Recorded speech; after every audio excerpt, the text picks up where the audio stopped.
Bonjour, bonjour. Welcome back to our scruffy manor renovation here in Paris. You've come at the perfect time because we've got some big decisions to make. It's time to design our master suite, our magnifique master suite. Is it going to be this or that? Let's find out. First of all, let's get into the spirit of things and clear our heads up in the Paris rooftops.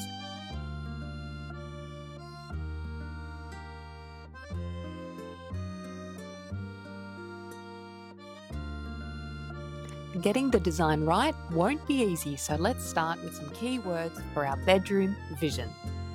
Let's start with timeless, cozy, Parisian, countryside inspired, and most importantly, magnifique. This is the magnifique master suite after all. Magnifique parental suite. Magnifique suite, the magnifique. The magnifique. Now, if you're new around these parts of Restore Bonjour, you'll say, but wait, Georgia, you've rushed ahead. What have I missed? And you're absolutely right. How very rude of me. Well, you've missed my darling fiancé Paul magnificently preparing the space for months. There's been demolition galore, not without its fun. Bama! And a forecast of heavy clouds and constant dust.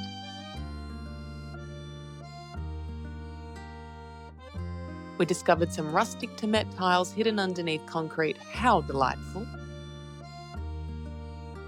A tiny tub that is now fondly known as the Titanic, which we decided to save from the iceberg and will keep it for future bath time adventures. There's been back injuries from ladders and unabashed joy with new gadgets. Love it. Since repointing and plastering the wall last week, and plenty in between. So now that you're up to date, let the fun of designing begin. We have two main ideas in mind and we can't wait for you to hear them. Let's go. So we've got the head of the design team here on site today. That's you and me. And we've got Paul as well. He has his bob's worth and we need to design what will feel the best for us.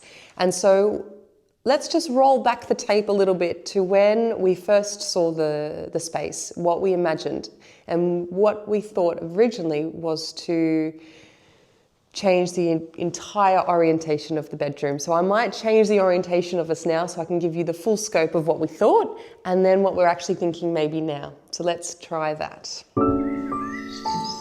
We've got two options and I think there's pros and cons for both. So we'd love to hear your thoughts on what you think is going to be interesting in the long term. When we first saw the space, we thought instantly, let's make it like a beautiful open whole area.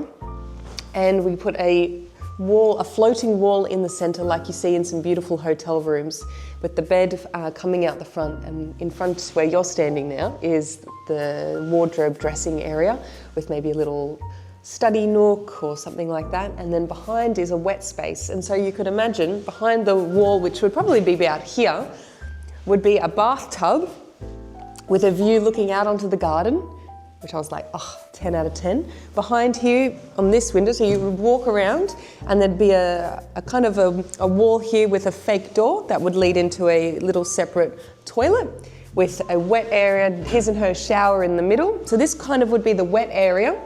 And then over here on this side would be a his and her sink, or I think because it would be in the eyesight of the door though, I think it could look really nice as a beauty corner or something a little bit softer. It doesn't scream bathroom, it could still be bedroom ensuite.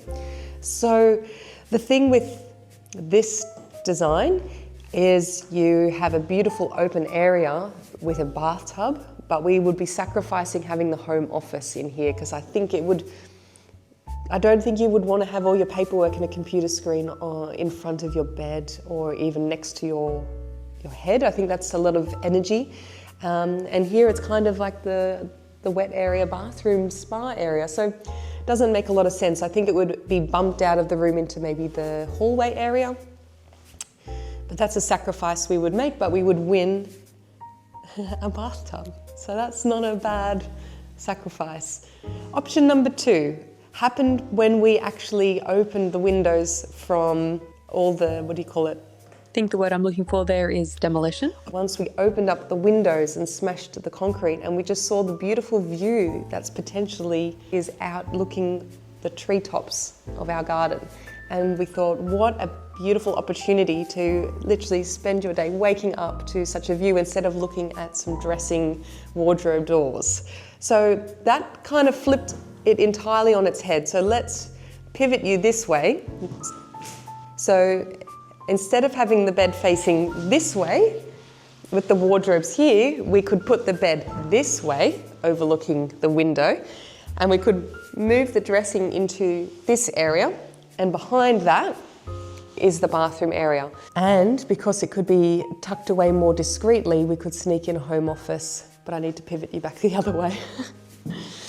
So in option 2, with the wardrobes coming this way, it will curve around, so it still will feel open. And on this side of the wardrobes will have 2 spaces here, with even more storage, which is great.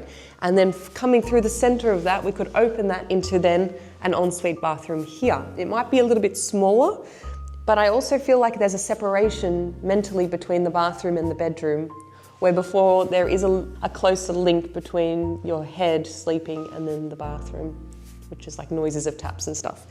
So that's a nice pro for this. And then as well, you also get the home office in this section because you're kind of in like a wardrobe-y, couloir kind of corridor area. And so it's a perfect place to then, we could have some shelves and a little computer screen, and it's again still away from the bed. So that could be nice. The sacrifice on this option 2 is there's no bathtub.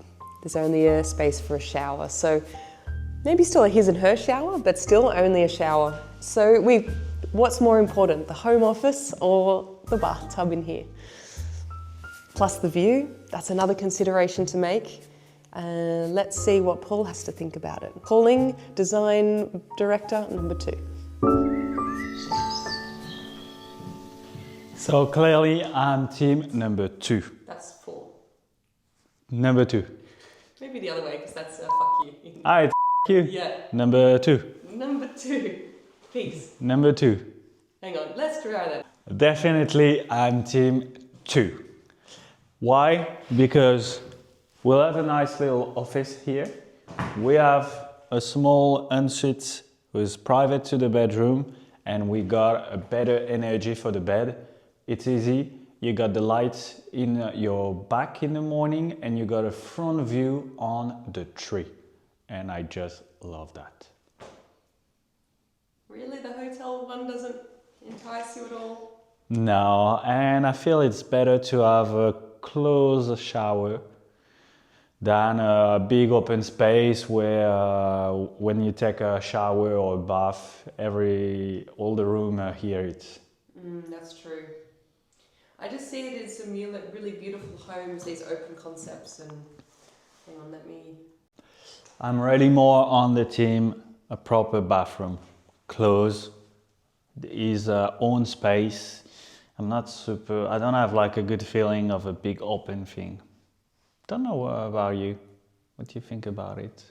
I don't mind it. I think it has a good flow, and we've got all the light, and it'll make the room feel really big. It's true that it's really nice, all the light in this space. And so we'd be blocking off a lot of light if we close it off into little rooms. That's true. That's true. But I don't know. There's like a feng shui thing to consider here. Yeah. So you know what we're going to say next? Write below what you think and let us know. Nourish us with your thoughts and your comments and help us to decide, because is it going to be this or that? Something else completely? Option 1 or option 2? Or number 3. So I'll see you next week on Bonjour. And hopefully we'll have some more answers by then. Was there a standout option for you in our design choices? This room has so much potential, and we really want to do it justice and be proud of its transformation. So thank you for following along the way as it evolves and watching right till the end of today's video. Now you go, have an excellent week, and we'll read all your comments below.